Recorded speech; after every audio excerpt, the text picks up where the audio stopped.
So this is a live set that I performed at Workinonit, which is effectively just a really simple Koala session that's mapped out to a controller. So I've got 5 channels within Koala, and they're all mapped to an individual channel on AUM. So I've got my beats channel, bass channel, melodics channel, vocal channel, and Atmos. And then I've got a send. They all go through this Koala bus, which for the purpose of this is so that I can do sidechain so that you can still hear me while I'm talking. But for the purpose of the live set, it just means that I can use this send for all of the things at once. So I can do the send D for individual channels, or I can do the whole set. Send D is just going to this copycat. So the way that all of the channels are set up is basically the first bank is beats. So if I look at one of these, you can see there. So this is a 4-bar loop, and it's on choke 1, channel 1, and all of these are the same. So they all cut each other off if I hit a different pad. They'll just cut each other off. So it's as simple as that. So that's the first page. So the first bank, 16, and I've got them all labeled so I know which one's which. And then the second bank is the same thing but with bass. So up until, if you can see, for example, on the first page, the first cell here, I'll just bring the channel down. The first page, AAA is the first beat, but there isn't a bass line for AAA. So the first pad is AAB, which is the second beat. So effectively they all kind of match up, unless there isn't something that applies. Some things don't have melodics, some things don't have bass. Effectively the bass in AA is so hefty in the drum that there isn't really space for any bass line. So all of those, as a result of that, 2 tracks don't have any bass. So these 14 up until world, those are all of the bass things. So then the third channel, which is, you can see they're all on choke 2, channel 2, same as number 1. So all the beats are on choke 1, channel 1. All the bass are on choke 2, channel 2.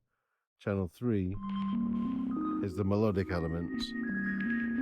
So they're on choke 3, channel 3. And they start here, obviously, because I've not used the whole bank, then it just starts there. That goes into bank C.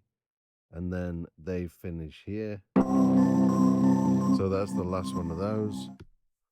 And then I've got vocals, which start coming in there. So vocals are kind of slotted in wherever I could kind of fit them. Move, which means that which isn't a thing. A think, a thought, an idea. So that's that. These are different ones. So vocal 1, vocal 2, vocal 3, as you can see. And that's choke 4, channel 4. So really, really straightforward. And then the atmospherics is on the same basis. So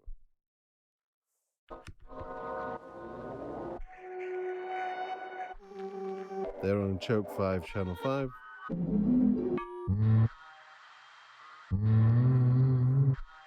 So simple as that.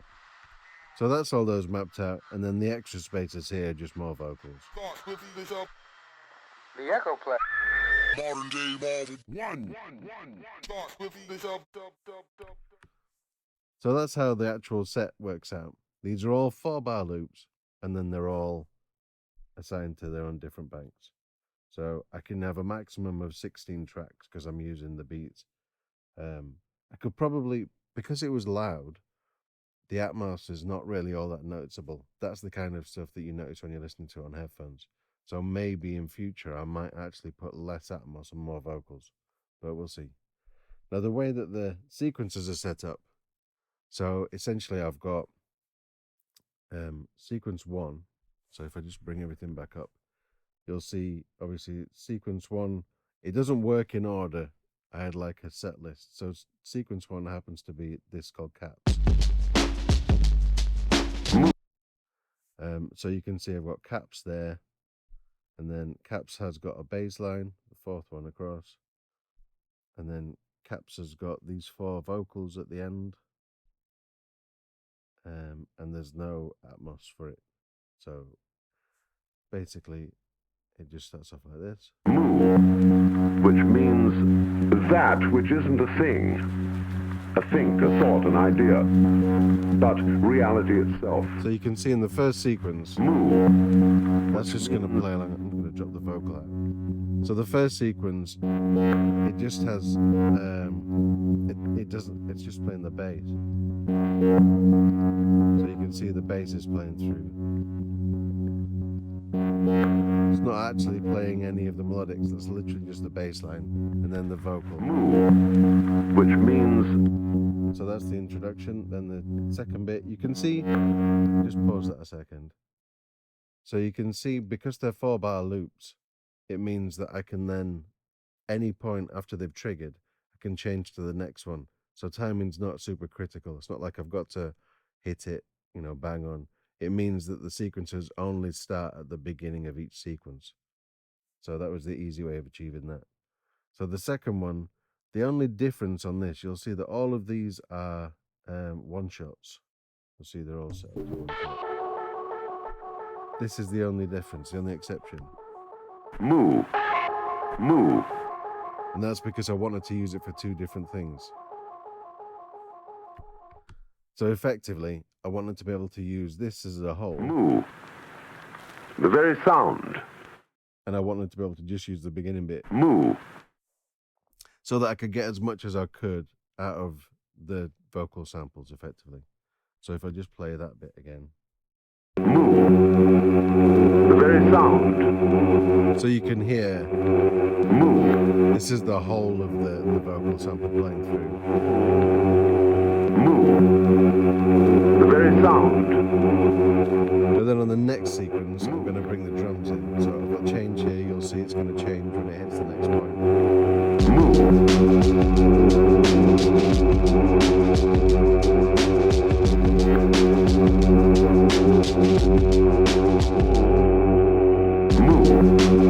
And it just plays that little bit at the beginning there. So then, obviously on that section, that's everything in. So I've got the drums are playing, I've got the bass line playing, I've got the melodics playing, and I've got one of the vocal samples playing. So then on the next bit, I've just stripped out the melodic. So that bit's not playing. And listen. So for a little transition, Just I might want to have that. stop. Look. And then jump back into it. And listen.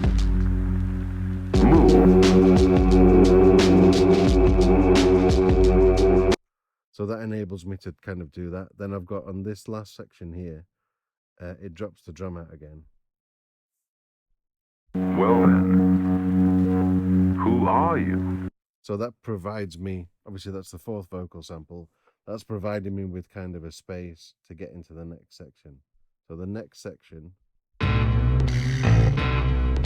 that's the next sample along, which is...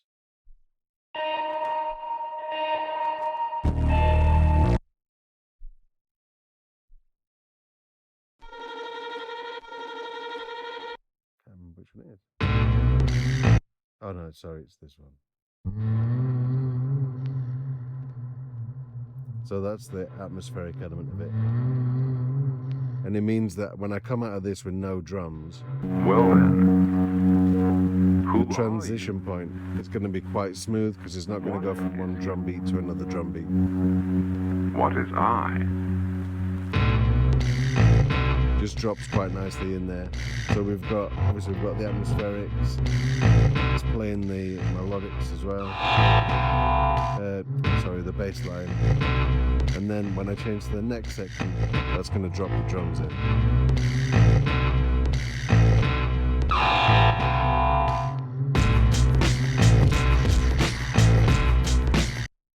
So that's basically how all of the sequences work.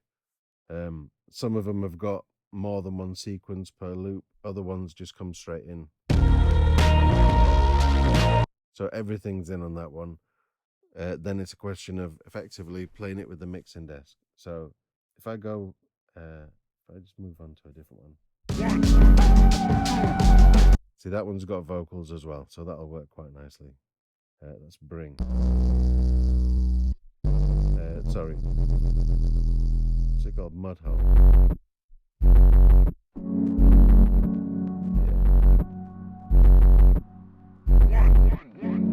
So that's got something happening on all of the channels. So if I just close that a second so you can see what's happening behind it. So then on each of the channels, if I bring all the channels down, you can see these are all mapped out. So if I just bring, let's do this with the beats in. So these controls here, you can see this is the low pass, high pass filter. So effectively on each channel, I've got 3 dials, 3 like rotary encoders, 3 knobs, if you wish. The bottom of which is going for the frequency of the low pass and high pass. So bang in the middle, it's doing nothing, which is like the default. And then if I want to fade it down, then it's going all the way down there. And then obviously I could filter it out at the top. I don't tend to do that a lot. I'm more of a low pass kind of character. And then I've got resonance as well, but I haven't mapped that to this because I don't like putting the resonance on the beat. You'll see on different ones, for example, if I go on the bass, the resonance is mapped, but it's not mapped to the beat because I didn't want resonance on the beat.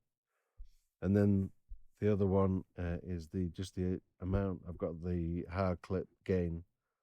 So if I need to make the beat kind of chunkier, if I've not got the vocal, that the volumes kind of worked right, then I can do that on the dial. And then the only other thing is this here. So this is a momentary switch. So I made it a momentary switch because basically I want it to work when I'm holding it down and then release it. I don't want a toggle switch.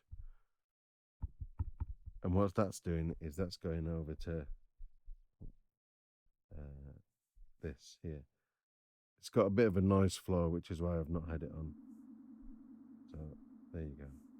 Now, this is obviously the tape delay, so this is the only send that I've got. And I've got control of you can see the speed dial there moving, the repeat, and the swell. And that's basically giving me all the control that I kind of need to kind of make it interesting, hopefully. So then if I...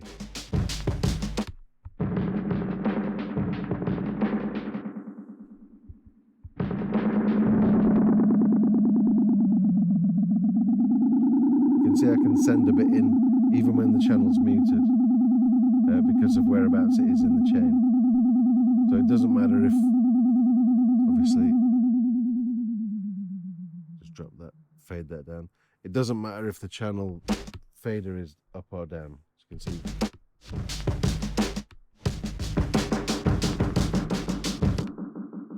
It's still not affected by it. And that's on all the channels. I don't really use it on the bass.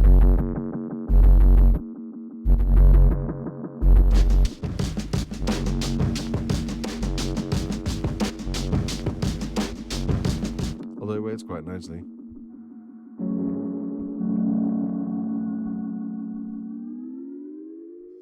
So you can do quite a lot in terms of the transitions just by throwing things effectively into the delay.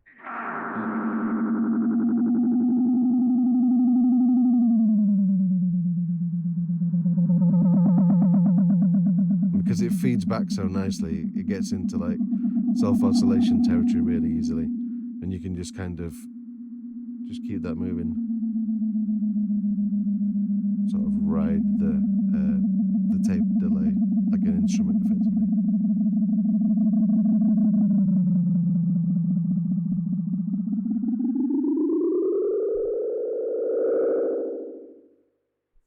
And that's pretty much it. That's the way that I kind of... That's kind of how I did the whole live set. So I hope that kind of explains the setup. I'll include like a picture of the mixer that I've got. The only final thing is, obviously, I've got all of those elements running through a master bus, which has got a limiter on to make sure that none of the levels go crazy. And that's it. So yeah, hopefully that kind of explains the way it works. There's lots of stuff that I could do extra. Obviously, I've got 5 channels. The MIDI mix has got 8. So in theory, I've got 5 channels and 1 using for the delay. I've got 2 extra channels I could do more with. I could effectively put some effects on this Koala channel. So on the bus that Koala comes out to, effectively the kind of the sub bus, I could put something that uses the extra 6 knobs that I've got and 2 faders. So potentially, I tried it with Koala effects on there, but the effects just didn't really work in the live context for the sound that I was looking for. But maybe I'd put some other effects on there to really kind of change it up a bit. But maybe this is like a part 1 video, and there's going to be more development that goes on in future. But I'll keep you posted. Thanks for watching.